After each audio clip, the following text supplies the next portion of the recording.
Hello and welcome to my new series where I'm going to be reviewing every Bafta Game of the Year winner since its inception in 1998, where we will find out whether 30 years of progress have actually made games better or worse. To kick us off, we begin with the one that started it all, 1998's winner Goldeneye 007. Goldeneye 007 was released for the Nintendo 64 in 1997, developed by Rare and based on the 1995 Pierce Brosnan film. It sold over 8 million copies, making it the third best-selling Nintendo 64 game. It was one of the first successful first-person shooters on consoles. What really made this game famous was its multiplayer mode, which I can't test because I'm a bitter loner who lives in the dark like Gollum, but did you know that the multiplayer mode was added by programmer Steve Ellis just months before release without the knowledge of Rare and Nintendo's management? But lesser known is the game's campaign, which I found to be really good actually. The story is surprisingly deep. James Bond investigates a mysterious organisation planning to use the Goldeneye satellite to destroy Britain, only to discover its leader is dead former partner 006. And I had to look all that up because after hours of playing I couldn't beat the first level. The controls for this game are a living nightmare that make you feel less like James Bond and more like James Bond having a stroke, although after persevering I did get the hang of it somewhat. But this game is a lot more than just shooting. You take pictures and plant bombs, you rescue people and escape, all with a loving handcrafted Russian backdrop which to this day retains so much of its 90s charm. The game also features loving handcrafted aspects such as the ability to check your menu by looking at your watch.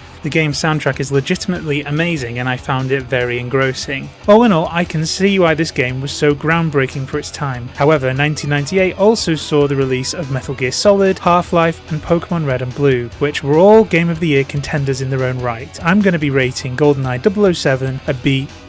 Amazing for the time, a beloved childhood memory for many and still charming today.